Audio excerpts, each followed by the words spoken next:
ಅರಣ್ಯ ಭೂಮಿ ಹಕ್ಕಿಗಾಗಿ ಇದು ರಾಜ್ಯಾದ್ಯಂತ ಅರಣ್ಯವಾಸಿಗಳ ಕಾನೂನು ಜಾಗೃತಾ ಜಾಥಾ ಜರುಗುತ್ತಿರುವುದು ಹೊಸ ಕಾನೂನಿಗಾಗಲಿ ತಿದ್ದುಪಡಿಗಾಗಲಿ ಅಲ್ಲ, ಪ್ರಸ್ತುತ ಜಾರಿಯಾಗಲಿರುವ ಕಾನೂನು ಅನುಷ್ಠಾನಕ್ಕಾಗಿ ಹೋರಾಟ ಎಂದು ರಾಜ್ಯ ಅರಣ್ಯ ಭೂಮಿ ಹಕ್ಕು ಹೋರಾಟಗಾರರ ವೇದಿಕೆ ಅಧ್ಯಕ್ಷ ರವೀಂದ್ರ ನಾಯ್ಕ್ ಹೇಳಿದರು. ಅರಣ್ಯ ಭೂಮಿ ಹಕ್ಕಿಗಾಗಿ ಇಂದು ರಾಜ್ಯಾದ್ಯಂತ ಅರಣ್ಯವಾಸಿಗಳ ಕಾನೂನು ಜಾಗೃತಾ ಜಾಥಾ ಜರುಗುತ್ತಿರುವುದು ಹೊಸ ಕಾನೂನಿಗಾಗಲಿ ತಿದ್ದುಪಡಿಗಾಗಿ ಅಲ್ಲ, ಪ್ರಸ್ತುತ ಜಾರಿಯಲ್ಲಿರುವ ಕಾನೂನು ಅನುಷ್ಠಾನಕ್ಕಾಗಿ ಹೋರಾಟ ಎಂದು ರಾಜ್ಯ ಅರಣ್ಯ ಭೂಮಿ ಹಕ್ಕು ಹೋರಾಟಗಾರರ ವೇದಿಕೆ ಅಧ್ಯಕ್ಷ ರವೀಂದ್ರ ನಾಯ್ಕ್ ಹೇಳಿದರು.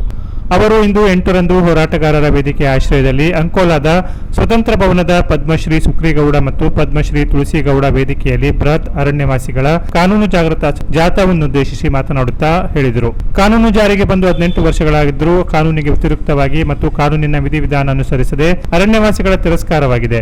3 ತಲೆಮಾರಿನ ವೈಯಕ್ತಿಕ ದಾಖಲೆಗಳ ಅವಶ್ಯಕತೆ ಪರಿಗಣಿಸುವುದರಿಂದ ತಿರಸ್ಕಾರಕ್ಕೆ ಕಾರಣವಾಗಿದೆ. ಈಗಾಗಲೇ ಅನುಷ್ಠಾನ ಇರುವ ಕಾನೂನಿನಡಿಯಲ್ಲಿಯೇ ರಾಜ್ಯಾದ್ಯಂತ 2300ಕ್ಕೂ ಮಿಕ್ಕಿ ಪಾರಂಪರಿಕ ಅರಣ್ಯವಾಸಿಗಳಿಗೆ ಸಾಗುವಳಿ ಹಕ್ಕು ವಿತರಿಸಲಾಗಿದೆ. ಈ ಹಿಂದೆ ನೀಡಿದ ಸಾಗುವಳಿ ಹಕ್ಕಿಗೆ ಅನುಸರಿಸದ ಮಾನದಂಡವನ್ನೇ ಇನ್ನುಳಿದ ಪಾರಂಪರಿಕ ಅರಣ್ಯವಾಸಿಗಳಿಗೂ ನೀತಿ ನಿಯಮ ಅನುಸರಿಸಲು ಅವರು ಆಗ್ರಹಿಸಿದರು. ತಾಲೂಕಾ ಅಧ್ಯಕ್ಷ ರಮಾನಂದ ನಾಯ್ಕ ಅಚವೆ ಅಧ್ಯಕ್ಷತೆಯನ್ನು ವಹಿಸಿದ್ರು. ಹೋರಾಟವನ್ನು ಬಲಗೊಳಿಸುವಂತೆ ಕರೆ ನೀಡಿದರು. ಹಿರಿಯ ಚಿಂತಕ ಪಾಂಡುರಂಗ ಗೌಡ ಸಭೆಯನ್ನುದ್ದೇಶಿಸಿ ಮಾತನಾಡಿದರು. ಪ್ರಾಸ್ತಾವಿಕವಾಗಿ ಬಾಲಚಂದ್ರ ಶೆಟ್ಟಿ ಮಾತನಾಡಿದರು. ನಿರ್ವಹಣೆ ವಿನಾಯಕ ಮರಾಠಿ ದೊಡ್ಮನೆ ಮತ್ತು ವಿನಾಯಕ ಮರಾಠಿ ಕೂಡಿಗದ್ದೆ ನಿರ್ವಹಿಸಿದರು. ಶಂಕರ್ ಕೋಡಿಯ, ನಾಗರಾಜ್ ನಾಯ್ಕ್, ಗೌರೀಶ್ ಗೌಡ ಮುಂತಾದವರು ಮಾತನಾಡಿದರು. ಕೊನೆಯಲ್ಲಿ ರಾಜೇಶ್ ಮಿತ್ರ ವಂದಿಸಿದರು. ಸ್ವತಂತ್ರ ಭವನದಲ್ಲಿನ ಗಾಂಧಿ ಪ್ರತಿಮೆಗೆ ಮಾಲಾರ್ಪಣೆ ಮೂಲಕ ಬೃಹತ್ ಅರಣ್ಯವಾಸಿಗಳ ಕಾನೂನು ಜಾಗೃತಾ ಜಾಥಾ ನಗರದ ಪ್ರಮುಖ ಬೀದಿಯಲ್ಲಿ ಸಂಚರಿಸಿ ಸ್ವತಂತ್ರ ಭವನದಲ್ಲಿ ಸಭೆಯನ್ನಾಗಿ ಮಾರ್ಪಟ್ಟಿತು.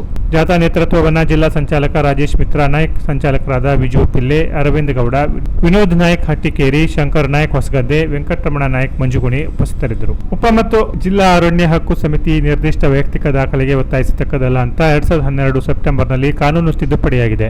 ಅಪಾರ್ಥವಾಗಿ ಅರ್ಥೈಸಿ 3 ತಲೆಮಾರಿನ ವೈಯಕ್ತಿಕ ದಾಖಲೆ ಆಗ್ರಹಿಸುವುದು ತಪ್ಪು. ಅರಣ್ಯವಾಸಿ ಸಾಗುವಳಿ ಕ್ಷೇತ್ರದ ಪ್ರದೇಶ 3 ತಲೆಮಾರಿನಿಂದ ಜನವಸತಿ ಇರುವ ಸಾಂದರ್ಭಿಕ ದಾಖಲೆ ನೀಡಿದರೆ ಸಾಕು ಎಂದು ಕೇಂದ್ರ ಸರ್ಕಾರದ ಬುಡಕಟ್ಟು ಮಂತ್ರಾಲಯ ಆದೇಶ ನೀಡಿದೆ. ಅಲ್ಲದೆ ಗುಜರಾತ್ ಹೈಕೋರ್ಟ್ ಸಹಿತ ದಾಖಲೆ ಅಪೇಕ್ಷಿಸುವುದು ಕಾನೂನು ಬಾಹಿರ ಅಂತ ತೀರ್ಪು ನೀಡಿದೆ ಎಂದು ಅಧ್ಯಕ್ಷ ರವೀಂದ್ರ ನಾಯ್ಕ್ ಹೇಳಿದರು. Canara plus news, Ankola.